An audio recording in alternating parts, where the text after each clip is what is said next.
हमारा जो अगला टॉपिक है वो है समुद्रगुप्त के बारे में। समुद्रगुप्त ये एक महान शासक था, जो गुप्त साम्राज्य का ये एक महान शासक था समुद्रगुप्त।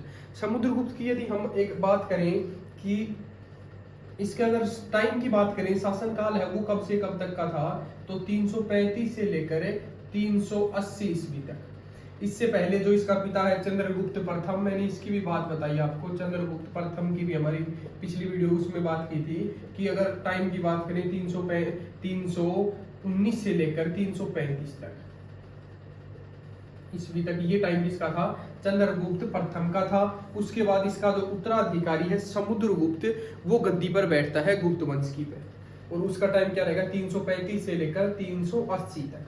पिता तो चंद्रगुप्त प्रथम हो गया। और बात करें माता कौन थी, तो मैंने आपको बताया कि जो राज्य विस्तार किया चंद्रगुप्त प्रथम ने वो वैवाहिक संबंध बढ़ाकर किया था। तो आपको याद रखना लिच्छवी राजकुमारी थी कुमार देवी। कौन थी, कुमार देवी। और इसी से शादी करने की बात करें, उपलक्ष्य में ही वैशाली राज्य मिला, वैशाली मिला, किसे मिला, चंद्रगुप्त प्रथम को मिला। ठीक है, ये भी चीज याद रख लेना।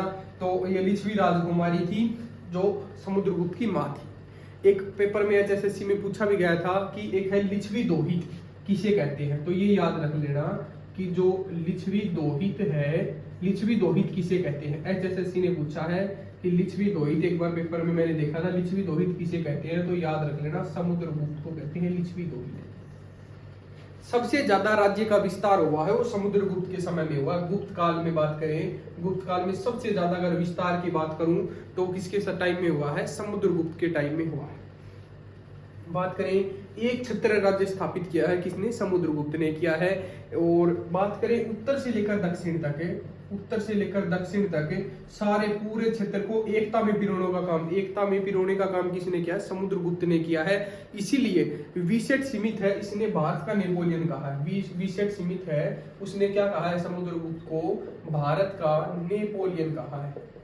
भारत का नेपोलियन, भारत का नेपोलियन किसे कहा है, समुद्रगुप्त को कहा है। किसने कहा है, तो विसेट सीमित ने कहा है, भारत का नेपोलियन कहा है। ये चीज आपको याद रखनी है। उसके बाद हम बात करें दक्षिण में पल्लवों को भी हराया। दक्षिण में बात करें तमिलनाडु, कराची,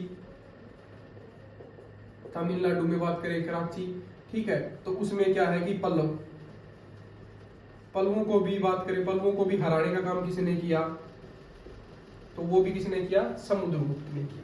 ये भी चीज याद रख लेना।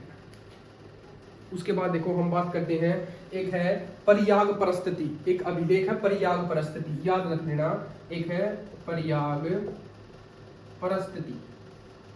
ये परियाग परिस्थिति है ना, इससे हमें सारी की सारी जानकारी मिलती है वो समुद्रगुप्त के बारे में। सारी की सारी जानकारियां हमें बात करें तो सारी जानकारियां किससे मिलती हैं, तो पता होना चाहिए समुद्रगुप्त से। समुद्रगुप्त की सारी जानकारियां किसमें मिलती हैं, परियाग परिस्थिति में मिलती है। इसके बाद करें किसने लिखा था इसको, तो हरिसेन ने लिखा। किसने लिखा, हरिसेन ने लिखा। हरिसेन, याद रखना किसने लिखा, हरिसेन ने लिखा। हरिसेन दरबारी कवि था इसका, ये भी चीज याद रख लेना, दरबारी कवि था जिसने क्या लिखा, परियाग परिस्थिति, ये याद रख लेना। जैसे बात करें प्रयागराज की बात करें, बाद में इलाहाबाद नाम हो गया, उससे के बाद फिर प्रयागराज दोबारा नाम कर दिया गया। ठीक है, तो ये भी चीज याद रख लेना। तो ये किसने लिखा, हरिसेन ने, परियाग परिस्थिति। और एक चीज ये भी याद रख लेना, एक बार परियाग जो परिस्थिति है ना, ये कौन सी शैली में है, शैली की बात याद रखनी है आपको, चंपू शैली में है। कौन सी शैली में है, चंपू शैली में है। कौन सी शैली में है परियाग परिस्थिति, चंपू शैली में है। एक ये भी याद रखना है कि ये जो समुद्रगुप्त है, समुद्रगुप्त में बात करें कौन से धर्म का अनुयायी था, तो ये याद रखना विष्णु। बात करें वैष्णव धर्म है, विष्णु का उपासक था, विष्णु का उपासक था,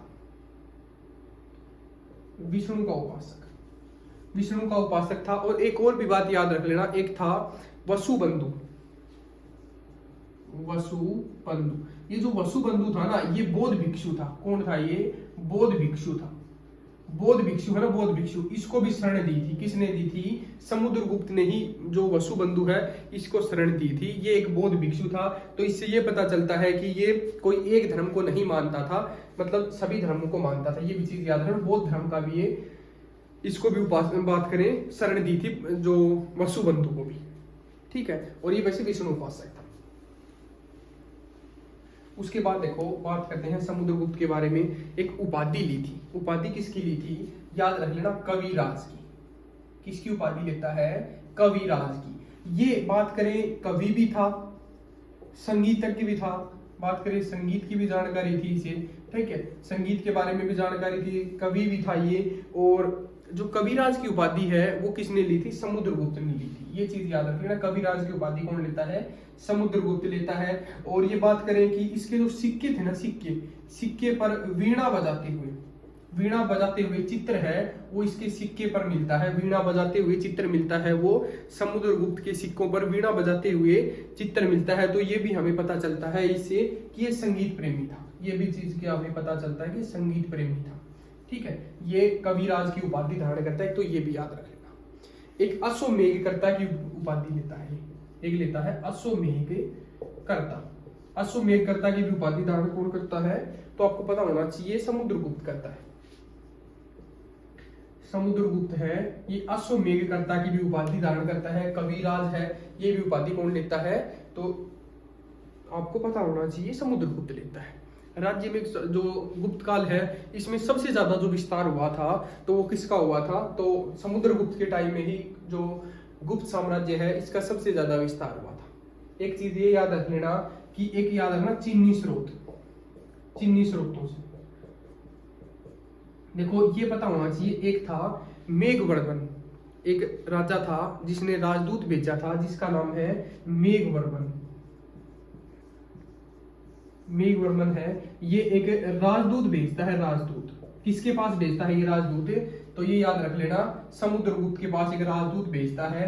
तो ये हमें चीनी स्रोतों से हमें जानकारी मिलती है कि एक राजदूत भेजता है और कहता है कि हमें गया के अंदर एक जगह चाहिए। गया मतलब बिहार के अंदर है, गया है वो कहाँ पर है, बिहार में। गया के अंदर एक जगह चाहिए जिस पर हमें बौद्ध स्तूप बनवाने हैं, ठीक है, मतलब कि बौद्ध मंदिर बनवाना है, ठीक है, जैसे बौद्धों का प्रार्थना स्थल हो गया।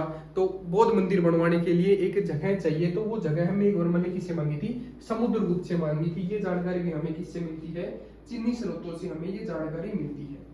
एक योजना भी बनाई थी, पर प्रयाग परिस्थिति से हमें एक जानकारी मिलती है, योजना धरणी बंद, मतलब पूरे भूमंडल को बांधना, एक योजना बनाई। एक योजना क्या थी, वो धरणी बंद, पूरे भूमंडल को बांधना। तो ये भी चीज याद रख लेना, प्रयाग परिस्थिति से हमें जानकारी मिलती है कि धरणी बंद है, एक योजना बनाई कि मतलब पूरे भूमंडल को बांधना। तो उत्तर से लेकर दक्षिण तक पूरे एक क्षेत्रीय राज्य स्थापित किया, वो किसने किया, समुद्रगुप्त ने किया। ये भी चीज हमें पता होनी चाहिए, ठीक है। और जो हमारा समुद्रगुप्त के बारे में आपको कुछ चीजें मैंने आपको बताई, उसके बाद हम बात करेंगे चंद्रगुप्त द्वितीय के बारे में। अगला हमारा टॉपिक रहेगा चंद्रगुप्त द्वितीय।